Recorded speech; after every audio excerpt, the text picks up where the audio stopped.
بسم الله الرحمن الرحيم. الحمد لله نحمده ونستعينه ونستغفره ونؤمن به ونتوكل عليه ونعوذ بالله من شرور أنفسنا ومن سيئات أعمالنا. من يهده الله فلا مضل له ومن يضلله فلا هادي له. ونشهد أن لا إله إلا الله وحده لا شريك له ونشهد أن سيدنا ونبينا ومولانا محمدا عبده ورسوله. أما بعد فأعوذ بالله من الشيطان الرجيم. بسم الله الرحمن الرحيم. ألهاكم التكاثر حتى زرتم المقابر كلا سوف تعلمون ثم كلا سوف تعلمون كلا لو تعلمون علم اليقين لترون الجحيم ثم لترونها عين اليقين ثم لتسألن يومئذ عن النعيم. صدق اللہ العظیم. قابل احترام دوستو،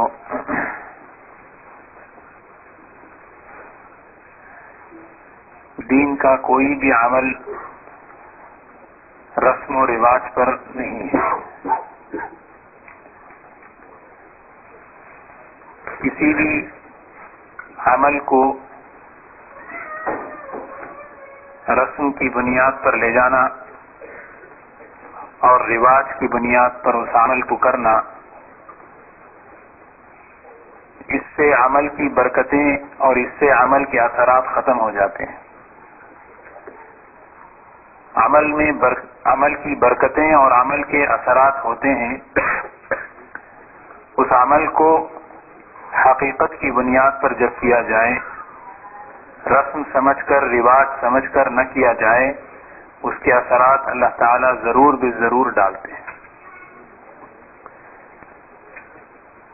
مثلا ہر اتوار کو یہ جو درس ہوتا ہے، یہ کوئی ایک رواج نہیں ہے، بلکہ اس کا مقصد، اس کی بنیاد اور اس کا مقصد یہ ہے کہ ہم سب ایک کشتی میں سوار ہیں اور ایک منزل کی طرف جا رہے ہیں. میں، آپ، سب کے سب انسان. منزل کیا ہے؟ اللہ تعالیٰ کے دربار میں حاضر ہونا اور زندگی کا، اپنی جوانی کا، اپنے علم کا، اپنے مال کے کمانے اور خرچ کرنے کا اور اللہ تعالیٰ کی طرف سے ملی ہوئی ہر نعمت کا جواب دینا.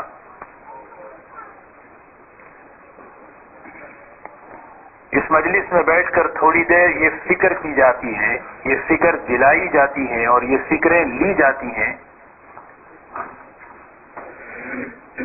کہ ہم نے اس جواب دینے کے لیے کیا تیاری کر رکھی ہے. اگر اس جواب میں کچھ کمی ہے، کچھ نقص ہے، تو درست کرنے کا اور اصلاح کرنے کا آج موقع ہے. ہم میں سے ہر ایک کے پاس موقع ہے. قبل اس کے کہ وہ موقع اور وہ مہلت ہمارے ہاتھ سے چھین لی جائے، ہر انسان اپنی اس کمی کو اور اپنے اس نقص کو دور کر لے. ہم میں سے ہر ایک کی سب سے پہلے یہ فکر ہونی چاہیے. دلوں پر سے غفلت کے پردے جب ہٹتے ہیں، اللہ تبارک و تعالیٰ وہ فکر کی نعمت عطا فرماتے ہیں. بہت بڑی نعمت ہے فکر. افلا یتفکرون، کیا تم فکر نہیں کرتے؟ افلا یتدبرون، کیا تم غور و فکر نہیں کرتے؟ بار بار قرآن کریم نے اس بات کو سمجھایا ہے.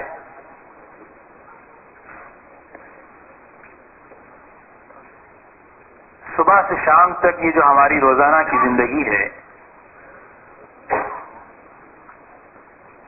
ہم لوگ صبح سے شام تک جو زندگی گزارتے ہیں، ایک عجیب سی دھن سوار ہے کہ ہماری دنیا صحیح ہو جائے، درست ہو جائے. کھانے کے لیے عمدہ سے عمدہ کھانے مل جائیں، پہننے کے لیے بہترین لباس مل جائیں، رہنے کے لیے عالیشان مکان، سوار ہونے کے لیے بہترین سواریاں، یہ انسان اس کو مقصد بنا کے زندگی گزار رہا ہے۔ ہم دیکھیں اور سوچیں، ہماری ساری طاقت، ساری صلاحیت، ساری توانائی صبح سے لے کر شام تک صرف اور صرف اسی کے ارد گرد گھومتی ہے۔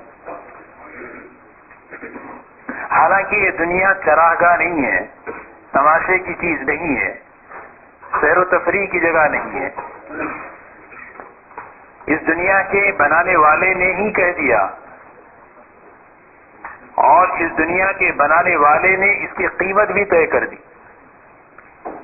کتنی بڑی بات، قیمت بھی اس نے بتائی اور اس کا نفع کیا ہے وہ بھی اس نے بتایا، اور بڑے صاف صاف انداز میں وَمَا الْحَيَاةُ الدُّنْيَا إِلَّا لَعِبٌ وَلَهْوٌ، دنیا کی زندگی ایک کھیل ہے،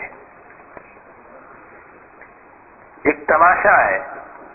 وَإِنَّ الدَّارَ الْآخِرَةَ لَهِيَ الْحَيَوَانُ، آخرت کی زندگی اصل زندگی ہے۔ دنیا کی زندگی وقتی زندگی ہے، آخرت کی زندگی ہمیشہ کی زندگی ہے۔ متاع الغرور دھوکے کا سامان ہے۔ یا ایھا الناس انما بغیکم علی انفسکم متاع الحیات الدنیا، اے لوگوں، مال کے آنے کی بنیاد پر تمہاری زندگیوں میں جو بغاوتیں اور سرکشیاں پیدا ہوتی ہیں ہم انہیں جان رہے ہیں۔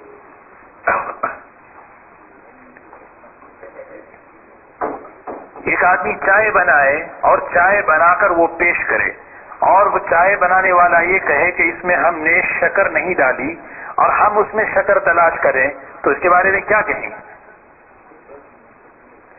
چائے بنانے والا یہ کہہ دیا کہ میں نے اس میں شکر نہیں ڈالی ہے،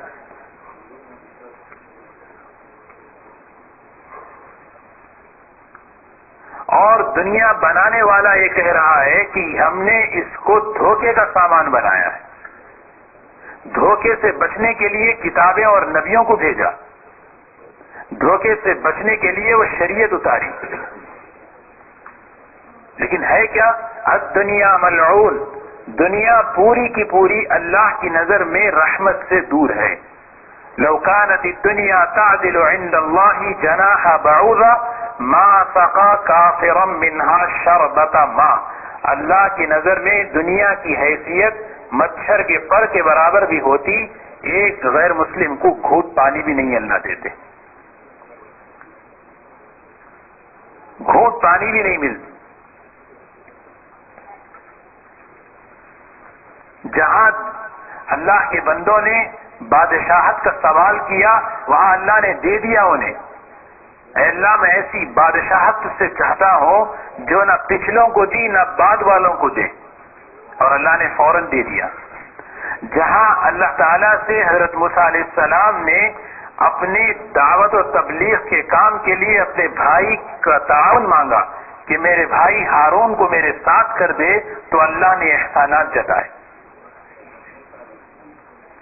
کیا ہم نے تمہیں یہ نہیں دیا، کیا ہم نے تمہیں وہ نہیں دیا، کوئی احسان جتا رہے۔ سورہ طٰہٰ میں پوری باتیں بتا۔ تو دنیا کا بنانے والا دنیا کی قیمت طے کر رہا ہے، دنیا کا بنانے والا دنیا کی حیثیت بتا رہا ہے کہ دنیا کی حیثیت مثل الذین اتخذوا من دون اللہ اولیاء کمثل العنکبوت، کہ مکڑی کا جالا ہے، مکڑی کا جالا ہے۔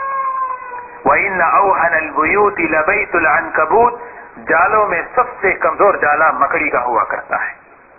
لَوْ كَانُوا يَعْلَمُونَ، کاش کہ انسان جان لے اس بات کو۔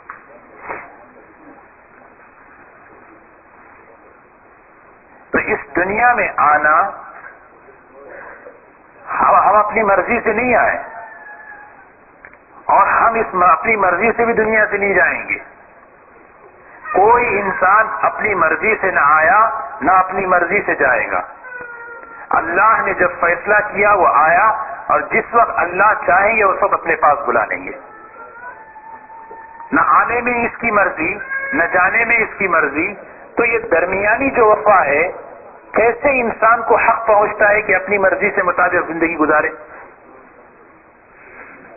اپنی مرضی سے تو نہیں آیا، اللہ کے فیصلے سے آیا اور دنیا سے اپنے اللہ کے فیصلے سے جا رہا ہے۔ یہ درمیانی وقفہ اگر اللہ کے حکم کے مطابق زندگی گزار لے تو بس وہ کامیاب ہے۔ یہ درمیانی جو وقفہ ہے یہ مسافر خانہ ہے، یہ درمیانی جو وقفہ ہے وہ مہمان خانہ ہے۔ کوئی مسافر خانے میں بیٹھ کر وہاں جو ہے کیا نہیں نقش و نگار نہیں کرتا، لوگ کیا کہیں گے اس کو؟ کتنے عقل مند ہیں کہ تھوڑی دیر کے لیے ٹھہرے تھے اور اس کے بناؤ اور سنگار میں لگ گئے۔ آخرت کی زندگی دنیا کی زندگی کا تقابل بتایا کہ اللہ کی نظر میں دنیا کی زندگی اور آخرت کی زندگی کیسی ہے؟ سمندر کے مقابلے میں ایک قطرہ۔ کوئی تصور کر سکتے ہیں سمندر کتنی وسعت کی چیز ہے اور اس کے سامنے اس قطرے کی کیا حیثیت؟ بالکل دنیا کی زندگی اللہ کی نظر میں اس سے زیادہ بے حیثیت ہے آخرت کی زندگی کے مقابلے۔ ہر انسان، ہم میں سے ہر شخص سانسیں لے کر آیا ہے، متعین سانس، متعین روزی لے کے آیا ہے، روزی متعین، ہماری زندگی اور سانسیں متعین۔ نہ ایک سانس زائد ہو سکتی ہے، نہ ایک سانس کم ہو سکتی ہے، نہ ایک دانہ زیادہ ہو سکتا ہے، نہ ایک دانہ کم ہو سکتا ہے۔ ہر ایک اپنا اپنا وقت پورا کرے گا، اپنی اپنی سانسیں پوری کرے گا اور دنیا سے جائے گا۔ اور جانا ایسا ہے، اللہ کا انکار کرنے والے دنیا میں بہت سے ملیں گے، لیکن اس دنیا سے جانے والا، اس موت کا انکار کرنے والا کوئی نہیں ملے گا۔ ہر ایک کو اپنے وقت پر مرنا ہے، وہ حقیقی اور اٹل فیصلہ ہے۔ جس چیز سے وہ تعلق لگائے گا سارے تعلقات ٹوٹیں گے، ہر چیز جس کی وہ تمنا کیا وہ ساری تمنائیں ٹوٹیں گی، ہر چیز جس سے اس کا دل لگا سب چھوٹنے والا۔ ایک بادشاہ نے محل بنایا، بادشاہ کا محل، بہت زبردست محل، اپنا خزانہ اس تعمیری کام کے لیے کھول دیا کہ خوب مال خرچ کر کے، پھر پورے محل کا جائزہ لینے کے بعد جہاں جہاں اسے کمی نظر آئی پھر اس کو پورا کیا، ہر چیز عمدہ، عالیشان، بہترین۔ پھر اس نے اپنے سارے درباریوں کو جمع کر کے کہا میرے اس محل میں جو کوئی نقص اور عیب بتائے گا میں اسے انعام دوں گا۔ محل اتنا عالیشان، سارے درباری، سارے رعایا پورے محل کا جائزہ لے رہے، ہر چیز عالیشان، عمدہ۔ کہیں ایک اللہ کا وہ بندہ جس کی دل کی آنکھیں کھلی ہوئی تھی، غفلت کا پردہ جس کے دل پر سے ہٹا ہوا تھا، وہاں سے گزرا، ہجوم دیکھا محل کے قریب، پوچھا کیا ہو رہا ہے؟ کہنے والے نے کہا بادشاہ نے یہ اعلان کیا جو بھی اس محل میں عیب بتائے گا اس کو انعام ملے گا۔ انہوں نے کہا چلو اندر جائیں۔ گئے اندر، پورے محل کا معائنہ کیا، معائنہ کرنے کے بعد بادشاہ کے سامنے کھڑے ہو کر عرض کیا بادشاہ سلامت، اس محل میں نے 2 عیب دیکھے۔ بادشاہ حیران، درباری چونک گئے کہ کیا وہ 2 عیب ہیں جو ہمیں نظر نہیں آئے۔ اس مومن کی نگاہ دیکھیں، مسلمان کی نگاہ، مومن کی نگاہ، اس دل کی نگاہ جس دل پر سے غفلت کا پردہ ہٹا ہوا ہے۔ انہوں نے کہا بادشاہ سلامت 2 عیب، ایک عیب یہ ہے کہ یہ محل ہمیشہ نہیں رہے گا، اور دوسرا عیب یہ ہے کہ اس محل میں رہنے والا بھی ہمیشہ نہیں رہے گا۔ نہ یہ محل ہمیشہ رہ سکتا ہے، نہ یہ محل میں رہنے والا تو ہمیشہ رہ سکتا ہے۔ یہ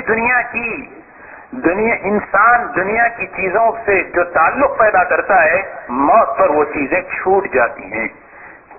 کئی چیزوں کی تمنا اور آرزو لے کر انسان زندگی گزارتا ہے،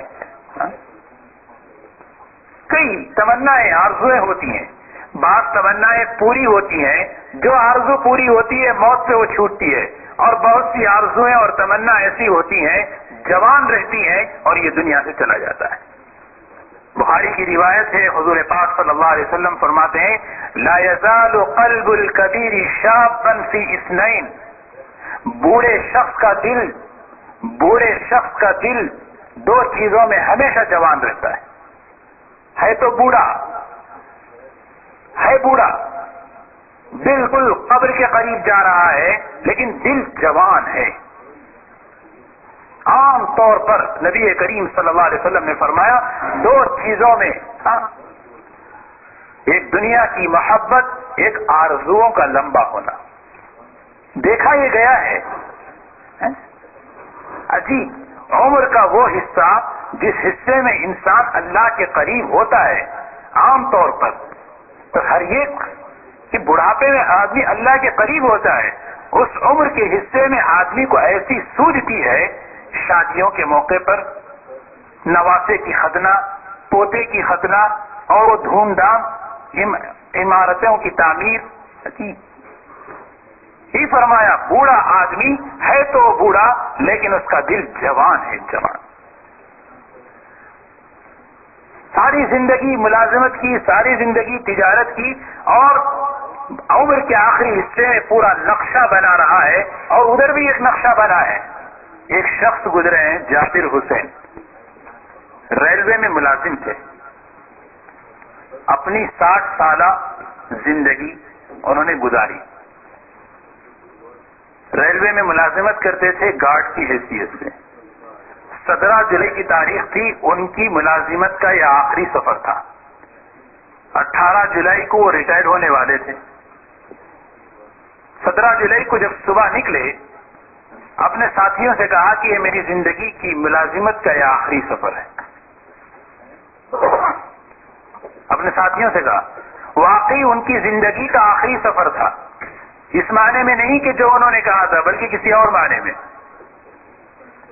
وہ اس علاقے سے نکلے، اپنے مقام تک پہنچنے سے 60 میل کے فاصلے پر ابھی اس سے پہلے ٹرین کا حادثہ ہوا اور اس میں ان کا انتقال ہو گیا۔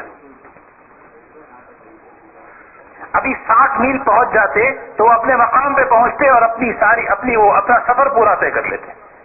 ظاہر سی بات ہے، حادثے کے بعد آدمی تبصرے کرتا ہے، ادھر ہوتے تو ایسا ہوتا، ادھر آتے تو ایسا ہوتا، ادھر ہوتے تو۔ ریلوے افسر تبصرہ کرتے ہوئے کہتا ہے کہ جابر حسین اگر 60 میل اور طے کر لیتے، اپنی زندگی کا پورا سفر طے کر لیتے۔ یہی حال دنیا میں ہر ایک کا ہے۔ ہر جوان اپنی زندگی کی مدت کو لمبی تصور کر رہا ہے، ہر بوڑھا اپنی زندگی کی مدت کو لمبا تصور کر رہا ہے، میری بہت لمبی۔ جو 60 سال کا عرصہ، 60 کلومیٹر 60 میل کا جو عرصہ ہے وہ اس کو لمبا سمجھ رہا ہے، لیکن وہ یہ نہیں سمجھتا کہ 60 میل سے پہلے فرشتہ اس پر موت کا پنجہ کاٹ دے گا۔ وہ اپنی آرزوؤں کا اور اپنی تمناؤں کا سفر پورا کرنے سے پہلے موت کا فرشتہ اللہ کے حکم سے اسے اٹھا کے لے کے جائے گا۔ یہ بات ایسی ہے دوستو، دل کے دروازے جب ہمارے کھلتے ہیں اللہ یہ سمجھ ہمارے دل میں ڈالتے ہیں۔ ورنہ خواہشات اور دنیا کی محبت دلوں کو اندھا کر کے رکھ دیتی ہے۔ سمجھ میں نہیں آتی بات۔ خواہشات اور دنیا کی محبت ایسی خطرناک چیز کہ دل کو بس اندھا کر کے افرأیت من اتخذ الہہ ہوا، آپ نے دیکھا اس شخص کو جس نے خواہش کو اپنا خدا بنایا ہے، وَأَضَلَّهُ اللَّهُ عَلَىٰ علم رکھنے کے باوجود اللہ نے اس کو گمراہ کیا، وَخَتَمَ عَلَىٰ سَمْعِهِ وَقَلْبِهِ وَجَعَلَ عَلَىٰ بَصَرِهِ غِشَاوَةً، ہم نے اس کے دل پر، اس کے کان اور آنکھ پہ مہر مار دی۔ جب ہم نے اس سے مہر مار دی، فَمَن يَهْدِيهِ مِن بَعْدِ اللَّهِ، اللہ کے بعد کون اس کو ہدایت دے سکتا ہے بتائیں؟ کیسے عجیب بات ہے، جیتی جاگتی زندگی اچانک گزر جائے، ہنستا مسکراتا ہوا چہرہ اچانک مٹی کے حوالے ہو جائے۔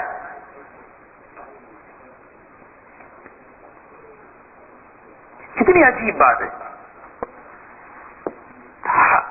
پوری طاقت رکھنے والا جسم،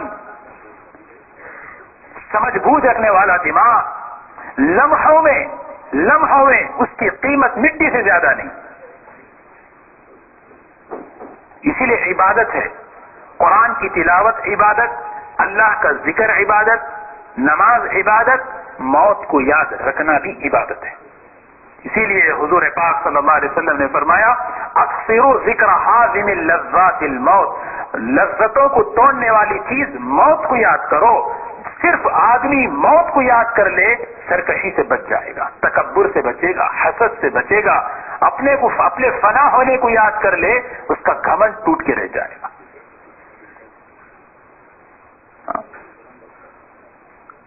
اپنی آرزوؤں کو، اپنی ترتیب بدلے گا۔ جوان یاد کرے گا تو جوان راستے پہ آئے گا، بوڑھا یاد کرے گا تو بوڑھا راستے پہ آئے گا۔ یہ آپ نے دیکھیے نا، عام طور پہ کیا سمجھا جاتا ہے، جو موت کے بارے میں بتائے اس کو اچھا نہیں سمجھا جاتا۔ ماں باپ سے بڑھ کر سب سے بڑے شفیق حضور پاک صلی اللہ علیہ وسلم ہے، آپ سے بڑھ کر کوئی شفیق اور محسن ہو سکتا ہے؟ آپ نے ہمیں موت کو یاد رکھنے کا حکم دیا تو ہے ہی ایسی چیز، جوان یاد کرے جوان کی زندگی سدھرے گی، ہے ہی وہ چیز، زندگی کا رخ بدل جائے اس کا۔ عام طور پہ دیکھا جاتا ہے نوجوان لڑکے اور لڑکیاں عام طور پہ جب ان سے کہا جاتا ہے نماز پڑھو، کوئی نیک کام کر لو، نماز پڑھ لو، نیک کام کر لو، قرآن کی تلاوت کر لو، اللہ کا ذکر کر لو، کیا جواب ملتا ہے؟ کیا دادی اماں بن گئے ہم؟ کیا دادا بن گئے؟ یعنی کیا ہے، مطلب کیا ہے؟ یعنی یہ وہ اعمال ہیں جو اس عمر میں کیے جاتے ہیں۔ ہماری زندگی ابھی تو شروع ہوئی ہے، ہمیں دنیا میں اور بہت رہنا ہے۔ ابھی تو ہماری عمر 16، 17، 18 سال کی عمر ہے۔ ابھی ہماری شادی ہوگی، بچے ہوں گے، بال پکیں گے، تب دیکھا جائے گا۔ یہ دھوکہ ہے۔ جب یہ دھوکہ ہے تو حقیقت کیا ہے؟ حقیقت یہی ہے کہ بوڑھوں کو جس طرح موت آتی ہے، جوانوں کو بھی اسی طرح موت آتی ہے، بچوں کو بھی اسی طرح موت آتی ہے۔ معصوم بچے رات میں دودھ پی کر اپنی ماں کا سوتے ہیں، صبح اٹھتے نہیں۔ چھوٹے چھوٹے بچے اپنے ماؤں سے جدا ہو رہے ہیں، چھوٹے چھوٹے بچے اپنے ماؤں سے جدا ہو رہے ہیں۔ کوئی کہہ نہیں سکتا کہ ہر ایک اپنی 60 سالہ زندگی ہی پوری کر کے جائے۔ 20 سال میں اس پر موت کا فرشتہ اس کے پاس نہیں آئے، 18 سال میں اس کے پاس نہیں آئے، 15 سال کے میں اس کے پاس نہیں آئے۔ ہمیں تو تیار رہنا ہے، ہمیشہ مہلت اللہ نے دی ہے، اس مہلت کو استعمال کرنا۔ ایک ایک دن، ایک ایک لمحہ، ایک ایک وقت ہمارے لیے مہلت ہے، جبکہ آدمی اس کو مہلت سمجھے۔ ایک شخص کا بہت ہی عالیشان باغ تھا، اس نے اپنے خادم کو بلا کے کہا دیکھو یہ میرا باغ۔ اس کے باغ کے کئی حصے تھے، اس باغ میں سب سے بہترین جو پھل ہے اس پھل کو توڑ کر لاؤ، میں تمہیں انعام دوں گا۔ خادم ٹھوکرا لیا اور باغ کے ایک حصے میں داخل ہوا۔ جیسے ہی حصے میں داخل ہوا، عالی شان باغ، بہترین پھل لگے ہوئے ہیں، اس نے دل میں خیال کیا اس پھل کو توڑ لیں۔ لیکن پھر فوراً بات آئی کہ ہو سکتا ہے اگلے حصے میں اور اچھے پھل نظر آئیں، چھوڑ کے آگے۔ لیکن شرط اس نے یہ لگائی تھی کہ جس حصے سے تم گزر جاؤ گے واپس دوبارہ اس حصے میں نہیں آنا، یہ شرط اس نے لگائی تھی۔ وہ خادم اگلے حصے میں پہنچا، اور اچھے پھل نظر آئے۔ اس نے خیال کیا جب وہاں اچھے پھل اس سے اچھے آئے تو اگلے اور اچھے ہوں گے، اگلے اچھی جگہ۔ پھر اسی طرح ہوتے ہوتے باغ کے اس حصے پر پہنچا جہاں بنجر آبادی تھی۔ کھڑے ہو کے رونے لگا، افسوس کرنے لگا، ہائے میں نے کیا کر دیا، اس لیے کہ واپس تو نو انٹری تھی۔ مالک کا حکم تھا کہ جس حصے سے گزر گئے اس حصے سے واپس نہیں آنا ہے۔ یہی مثال ہے ہماری زندگی کی، یہی مثال ہے۔ زندگی کا ایک ایک دن باغ کا ایک ایک حصہ ہے، باغ کا ایک ایک پھل نیکیاں ہیں۔ اور ہمارا مزاج کیا بن رہا ہے، اگلے حصے میں ہم توڑ لیں، اگلے حصے میں کر لیں، اگلے حصے میں۔ یہ جو ٹالنے کا جو مزاج ہے، آج کل کرتے کرتے انسان الہاکم التکاثر حتی زرتم المقابر، قبرستان کی زیارت کر لیتا ہے۔ مہلت ہے، اللہ نے مہلت دی ہے، اس مہلت کو غنیمت سمجھے،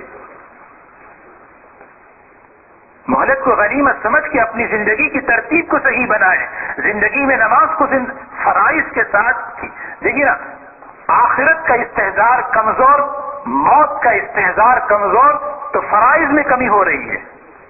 چھوٹے چھوٹے بہانوں سے مرد اور عورتیں نمازوں کو غائب کر دیتے ہیں۔ مہمان آ گئے گھر میں، چائے انہیں پلانی ہے، عصر کی نماز غائب، چائے کا بہانہ ہے، نماز غائب ہے۔ مہمان ہے وہ شیطان ہے جو ہماری نماز کو غائب کر دے، ہمیں تو اس کو لے کے پڑھنا ہے۔ بچے نے پیشاب کر دیا، نہیں چلو بچے نے یہ کوئی بہانہ ہے، بچہ پیشاب نہیں کرے گا کیا کرے گا؟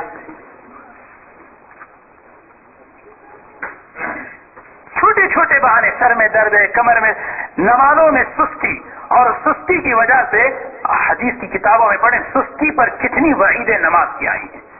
منافق کی علامت بتائی کہ عصر کی نماز کو ٹالتا ہے، جب سورج میں پیلا پن پڑتا ہے وہ اٹھتا ہے، 4 رکعتیں ٹھوکروں کی طرح ٹھوکے مارتا ہے، کوے کی طرح ٹھوک مار کر 4 رکعت ادا کرتا ہے۔ یہ منافق کی تعریف حدیث میں بتائی، اور نماز کو چھوڑ دیا۔ یہ تو نماز میں سستی ہوئی، پڑھ تو لیا کبھی کسی وقت، اگر سستی، حضرت سیدنا عبد القادر جیلانی رحمت اللہ علیہ کا ملفوظ ہے ایک کتاب کے اندر، انہوں نے لکھا ہے ایک بے نمازی کی نحوست 40 گھروں تک جاتی ہے۔ ایک بے نمازی کی جس گھر میں مرد بھی بے نمازی، عورت بھی بے نمازی، تو بچہ کیا جنید بغدادی بنے گا؟ بچہ نمازی کیسے بنے گا؟ جس گھر میں مرد، بچے، عورتیں سب بے نمازی ہوں، اس گھر میں نحوستوں کا عالم بھی تو اور کیا ہوگا؟ مرد بھی پریشان، عورتیں بھی پریشان ہیں کہ برکتیں نہیں ہیں۔ تعویذ لگانے سے برکت آ جائے، بڑا خطہ گھر میں لے جا کے لگاؤ برکت آ جائے، برکتیں کس راستے سے آتی ہیں؟ یہ اعمال ہیں، اور اسی نحوست کا اثر بچوں میں دیکھو، بچے افلاطون بنے پھر رہے ہیں، اور ماں باپ پریشان کیے ہماری سن نہیں رہے۔ کیوں نہیں سن رہے؟ ماں باپ اللہ کی نہیں سن رہے تو یہ بچے تمہاری نہیں سن رہے۔ تم اللہ کی سنو، بچے تمہاری سنیں گے۔ شوہر کو شکایت ہے بیوی نہیں مانتی، بیوی کو شکایت ہے شوہر نہیں سنتا، کیوں ہے؟ ہم نے اللہ کی نہیں مانی، اللہ نے دونوں کے درمیان سے وہ محبت اور برکت نکال لی۔ بے نمازی کی صرف ایک نحوست ہے کہ گھروں میں برکتیں ختم، گھروں میں نحوستیں آ گئی۔ برکت کیسے آئے گی؟ پھر برکت آئے گی اس راستے سے، نمازوں کے راستے سے۔ شوہر جائے کمانے کے لیے ملازمت پر، 10 بجے گھر سے نکل کے جا رہا ہے، بیوی مصلی بچھا کے 4 رکعت چاش کی نماز پڑھے اور اللہ سے دعا کرے، اے اللہ میرا شوہر تیرا حکم پورا کرنے کے لیے نکلا ہے، وہ حلال کمائی کرنے کے لیے نکلا ہے، اے اللہ اس کی کمائی میں برکت دے، یہ سے برکت آئے گی۔ شوہر جا رہا ہے کمانے کے لیے، بیوی مصلی بچھا کے 4 رکعت چاش کی نماز پڑھ رہی، یہ مزاج گھر کا بنا ہے، برکتیں اس لیے آئی۔ نحوست کے آنے کا وہ راستہ، برکتوں کے آنے کا یہ راستہ، اسی لیے زور اسی لیے دیا جاتا ہے نماز پر۔ نماز کیا؟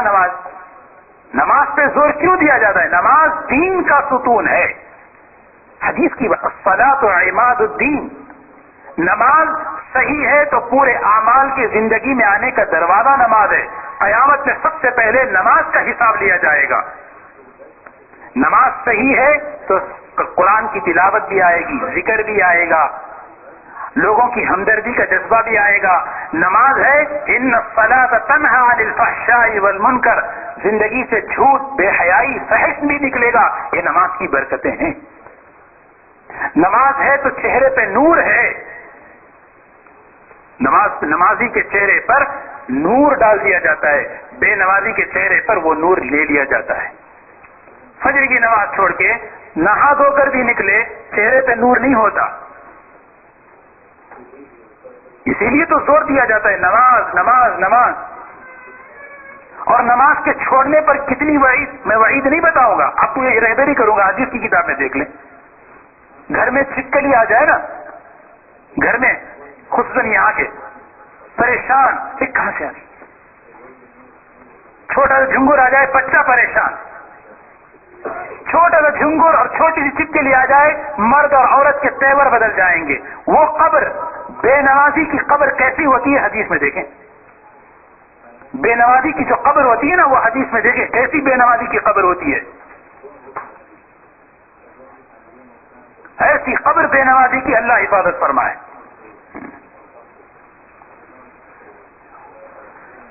اور اکیلے، یہاں تو دو چار ہیں، وہاں مرد اکیلا ہوگا یا عورت اکیلی ہوگی. اسی لیے اپنی زندگی کی چھوٹی ہوئی نمازوں کو قضا کرنا، اپنی چھوٹی ہوئی نمازوں کو ترتیب کسی بھی طرح، روزانہ 50 نماز پڑھیں یا روزانہ 5 پڑھیں، چھوٹی ہوئی نمازوں کی ترتیب شروع کر دیں. موت آ جائے اللہ معاف کر دیں گے، اس لیے کہ ہم نے توبہ کے راستے پہ قدم ڈال دیا. توبہ ایک اجمالی ہوتی ہے، اے اللہ معاف کر دے.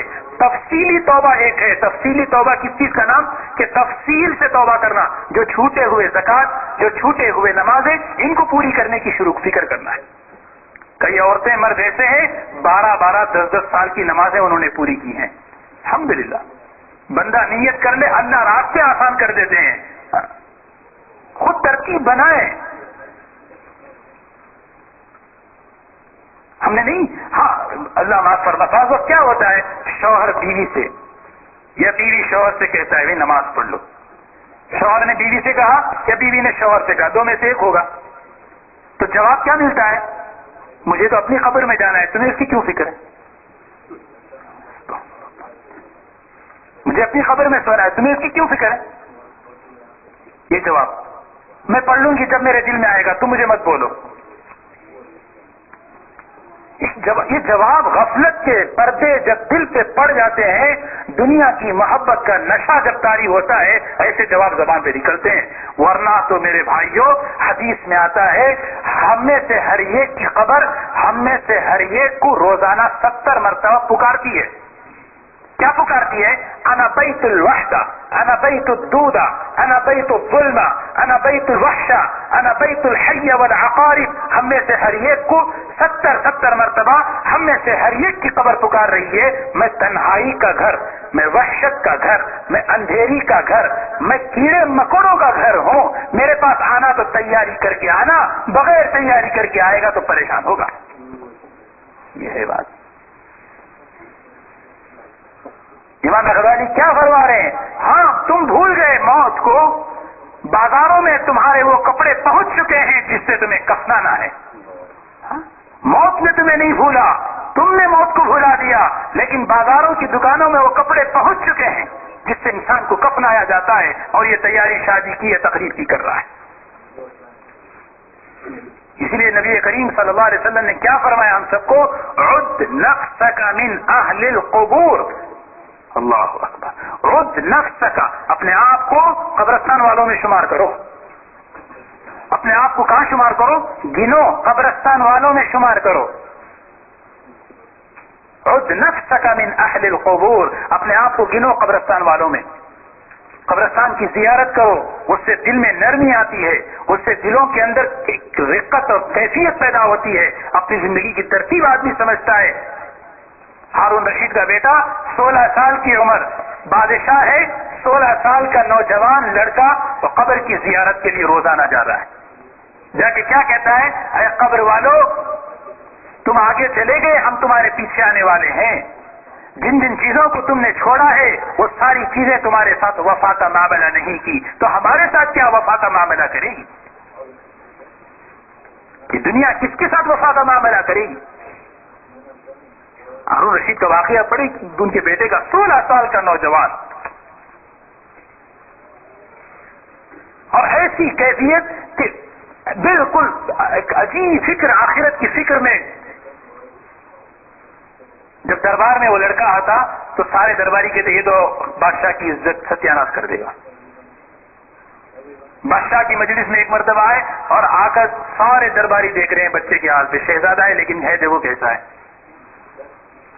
ہارون رشید بیٹھے ہوئے ہیں، سارے درباری ہیں. ایک پرندہ وہاں تھا، 16 سال کا نوجوان لڑکا. دیکھو اس نے پرندے سے خطاب کر کے کہا، اے وہ پرندے سے کہا جس ذات نے تجھے پیدا کیا اس کا تجھے واسطہ دے کر کہتا ہوں تو اڑ کے میرے ہاتھ میں آ کے بیٹھ.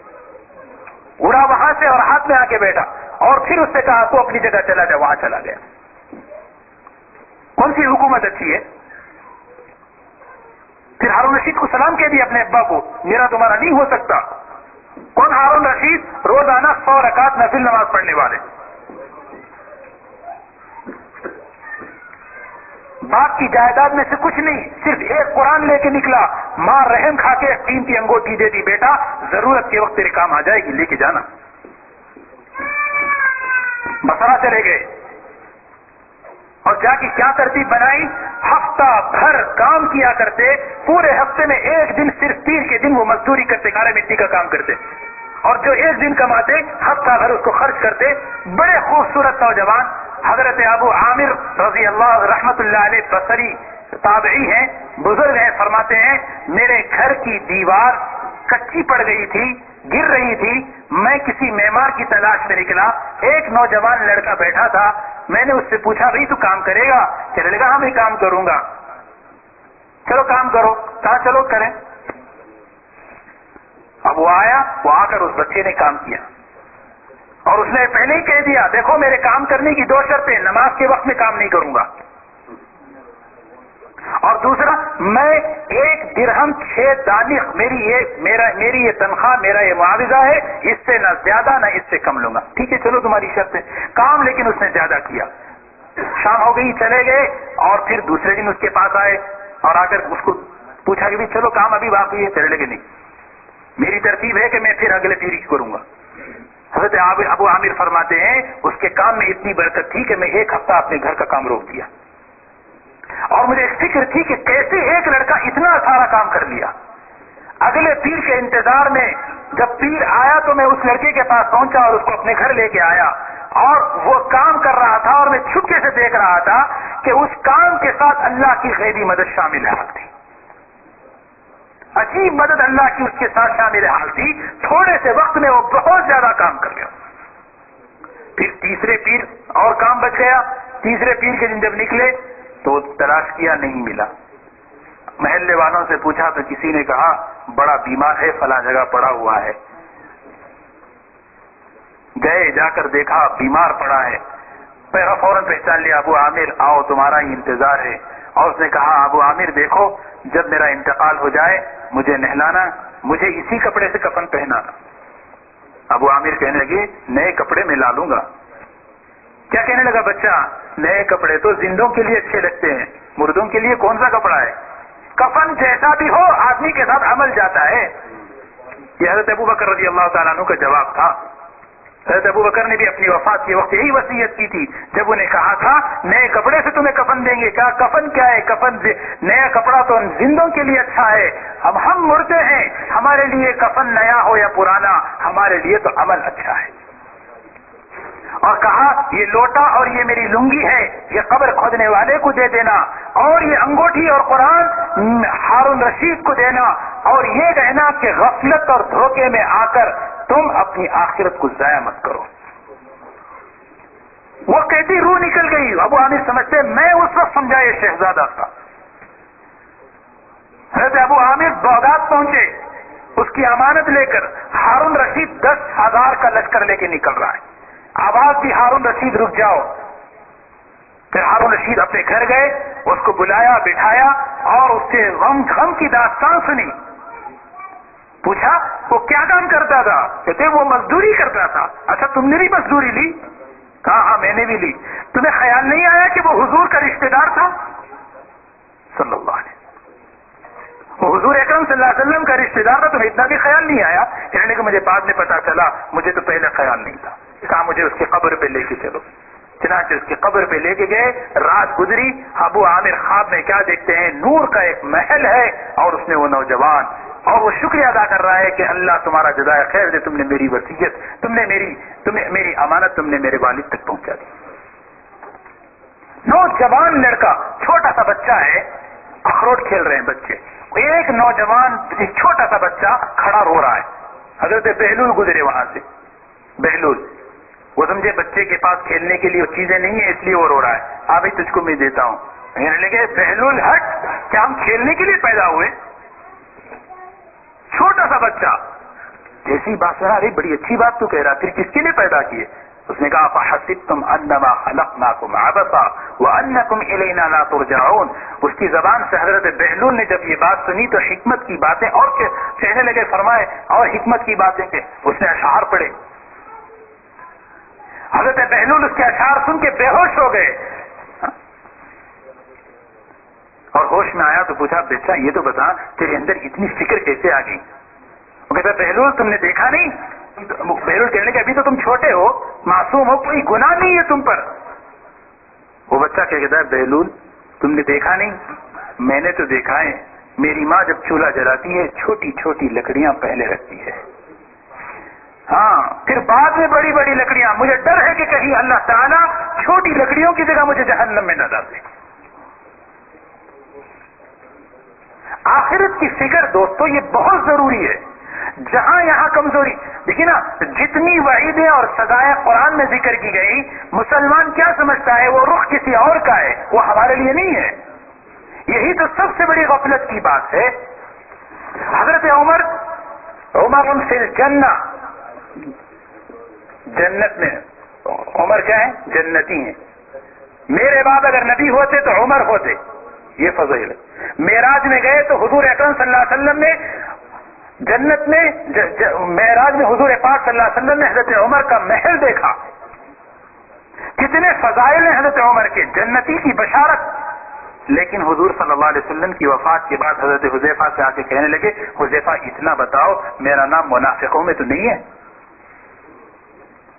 جنت کی ساری بشارتیں سن لی اور مطمئن نہیں ہو گئے، بلکہ پوچھ رہے ہیں میرا نام تو منافق میں کون کون ہے وہ نہیں پوچھنا چاہ رہا، میں تو یہ پوچھنا چاہ رہا ہوں کہ میرا نام تو اس میں نہیں ہے۔ اللہ ہم سب کی حفاظت فرمائے۔ دوستو بہت ضروری ہے ہم میں سے ہر ایک کے لیے کہ ہم آخرت کو یاد کریں۔ مر کے مر جاتے بہت اچھا تھا، فنا ہو جاتے بہت اچھا تھا، نہیں، دنیا میں آنا امتحان، یہاں سے جانا اس سے بڑا امتحان ہے۔ ایک ایک سانس، ایک ایک لمحہ آخرت سے قریب، موت سے قریب، دنیا سے دور۔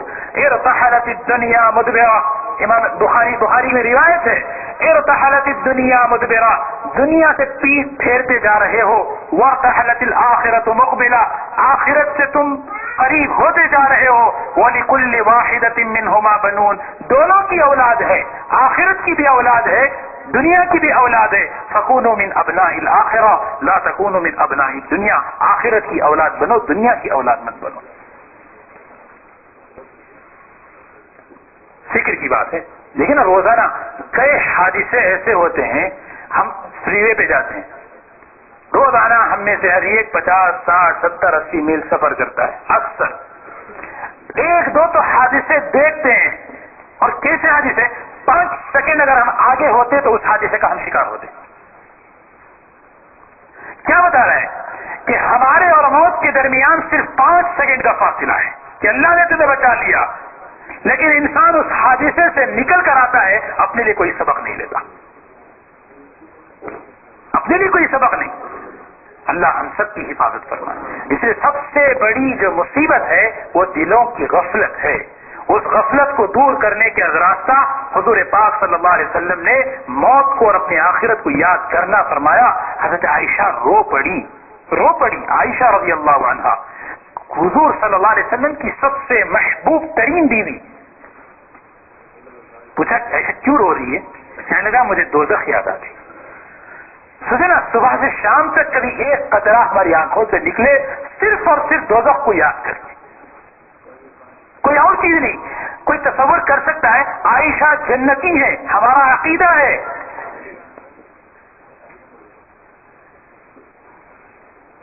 وہ جنتی نہیں ہے تو کون ہوں گے؟ لیکن کیا ضرورت ہے وہ دوزخ کو یاد کر کے رو؟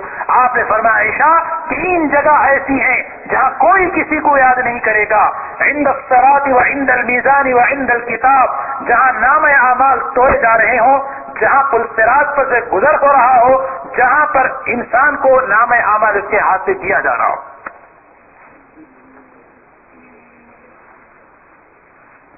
اور سب سے بڑی نعمت کہ فکر کا پیدا ہونا، کہ ہمارے دلوں کے اندر ایک فکر پیدا ہو کہ ہمیں اللہ کے دربار میں جانا ہے، اپنی زندگی کا، اپنی جوانی کا، اپنے مال کا، اپنی نعمتوں کا حساب ہمیں دینا ہے. یہ فکر پیدا ہو جائے تو کامیابی کی منزل پر پہنچنے کا سب سے پہلا قدم ہے.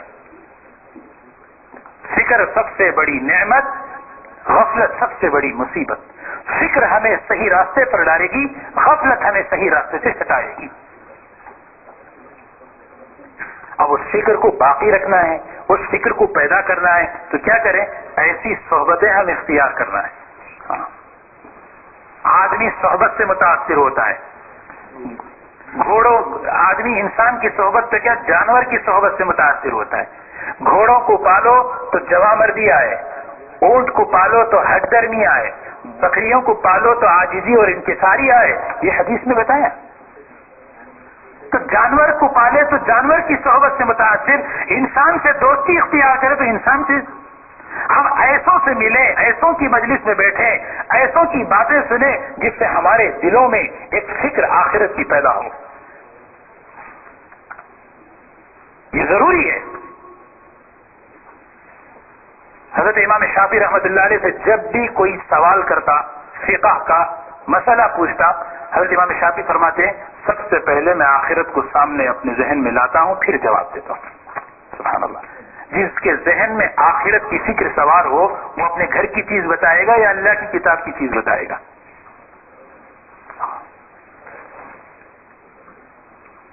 فکر آخرت کی نہ ہو تو بس ہم تو کوئی مسئلہ پہلے بناتے ہیں پھر اس پہ حدیثیں ڈالتے ہیں. اسی لیے غفلت بہت، اس کو غفلت کی ایک قسم یہ ہے کہ آدمی فرائض میں کوتاہی کرے. فرائض کی اہتمام، نمازوں کا اہتمام، فرائض کا پورا اہتمام، اور فرائض کو بھی خوبی کے ساتھ، حسن خوبی کے ساتھ ادا کرے. اور اس کے ساتھ جو زندگی کے دوسرے اخلاق، معاملات، معاشرات، بندوں کے، لوگوں کے جو حقوق، انسانیت کے جو حقوق ہیں ان حقوق کو ادا کرنے کی فکر کرے. اسی لیے دوستو شروع میں نے جو بات عرض کی تھی کہ دین کا کوئی بھی عمل رواج اور رسم نہیں ہے. ہم سب کا یہاں بیٹھنا بھی کوئی رواج نہیں ہے، بلکہ ایک فکر، ایک مقصد ہے. ہم سب، میں اور آپ، ایک کشتی میں سوار ہیں. منزل اللہ کے دربار میں حاضر ہونا ہے. یہ ہم سب کی منزل ہے. اس کی فکر اور اس کی اصلاح کے لیے ہمارا یہاں جمع ہونا. جہاں کہیں دین کی مجلسیں نظر آئیں وہاں خود بھی بیٹھیں، دوسروں کو بھی بیٹھانے کی کوشش کریں. اس سے ہمارے دلوں میں، بولنے والے اور کہنے اور سننے والے کے دلوں میں ایک آخرت کی فکر پیدا ہوگی اور اصلاح کا جذبہ پیدا ہوگا. غفلتیں دلوں سے مٹیں گی، لاپرواہی ختم ہوگی اور دلوں کے اندر استحضار آئے گا. اور یہی چیز ہے جو انسان کو صحیح راستے پر لے کے جاتی ہے. اللہ تعالیٰ سے دعا فرمائیں، اللہ تعالیٰ اس مختصر سی زندگی کی قدردانی کی توفیق عطا فرمائے، غفلتوں کو اللہ ختم فرمائے. اللہ تعالیٰ ہمیں آخرت کا استحضار نصیب فرمائے. وآخر دعوانا الحمدللہ. اللهم صل على سيدنا محمد وعلى آل سيدنا محمد وبارك وسلم. ربنا آتنا في الدنيا حسنة وفي الآخرة حسنة وقنا عذاب النار. رب اغفر وارحم وتجاوز عما تعلم إنك أنت العزيز الأكرم. اللهم إنا نعوذ بك من عذاب القبر. اللهم إنا نعوذ بك من عذاب القبر. اللهم إنا نعوذ بك من فتنة المحيا والممات. اللهم إنا نعوذ بك من فتنة المسيح الدجال. اللهم فقهنا في الدين وعلمنا القرآن الحكيم. اللهم بارك لنا في الموت وفيما بعد الموت. اے اللہ ہم سب کی گناہوں کو معاف فرما دے. اے اللہ ہم سب کی خطاؤں کو درگزر فرما دے. اے اللہ غفلتوں کو معاف فرما، کوتاہیوں کو معاف فرما. اے اللہ لاپرواہی کو معاف فرما. اے اللہ تیرے حکم پر چلنا، تیرے دین پر چلنا آسان فرما. اے اللہ قبول فرما لے. اے اللہ صفات کے ساتھ قبول فرما لے. اے اللہ عافیت کے ساتھ اپنے دین کی طرف ہمیں قبول فرما لے. اے اللہ ہر قسم کی آزمائش، ہر قسم کی پریشانی سے ہماری پوری حفاظت فرما. بڑے کمزور ہیں، اپنی کمزوری کا اعتراف اور اقرار کرتے ہیں. اللہ آزمائشوں کی زندگی سے ہماری حفاظت فرما.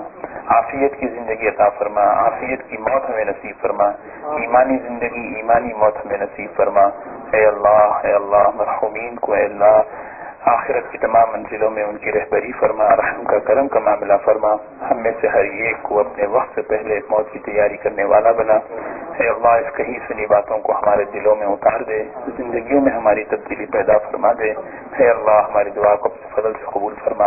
اللهم صل على سيدنا محمد وبارك وسلم۔ سبحان ربك رب العزة عما يصفون، السلام جزاك الله۔